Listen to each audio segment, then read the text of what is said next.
Yeah, the National Building Arts Center is a unique national institution. We harness large collections, a research library on the built environment and all of its allied arts, and the nation's largest collection of architectural artifacts. We use both collections to educate people on historic building crafts and trades, the larger social, political, and economic context of the built environment, and the path and future of historic preservation in the United States. Larry Giles was the foremost architectural salvage expert in the country, and he started self-trained in the 1970s, rehabbing historic houses, but eventually reclaiming building materials that were coming off of demolition piles. And in the early 2000s, he gave his collection to the predecessor to National Building Arts Center. In 2005, purchased the steel foundry where the center is located and began the work of making the museum.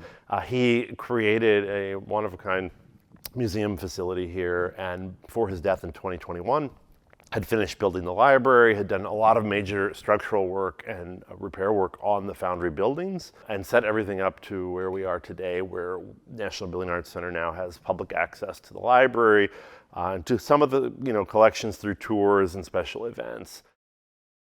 We have a very large variety of collections here at the National Building Arts Center. Everything from the architecture that you see, like the ornaments in front of a building, the terracotta and stone. But we also have things that you don't see and that you might not expect at a museum like this. Like we have plumbing and HVAC collections, we have some signage, we have structural steel, and kind of all of this is supplemented by a very extensive research library and archives. So we have books and journals and catalogs and papers that help us understand all of these different materials.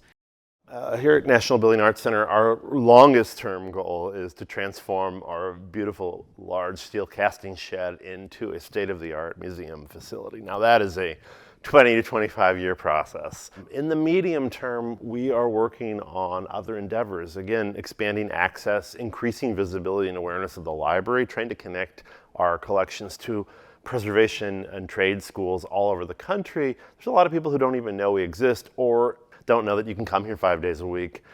We also want to utilize our larger artifacts through partnerships. So we have a major exhibition starting in September called Urban Archaeology at the Pulitzer Arts Foundation.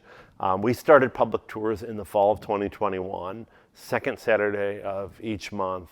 And these are opportunities that people can use to explore a lot of our, we don't show you everything, but you get into a lot of areas that otherwise are not open. We don't allow people into our warehouses on a regular basis, not yet. We also have a lecture series this summer. We did this last year. Before the lectures, during and after, our collections are open. They're not guided, but those are free events, and people can come in and kind of whet their curiosity and maybe hear some information from a speaker. Well, our website is nationalbuildingarts.org. You can also follow us on Facebook and Instagram. Our handle is the cumbersome @National Building Arts Center. We do try to answer inquiries that can be answered, through our library. So if you want to know something about a building or your own house, we try to be very helpful. Come check it out.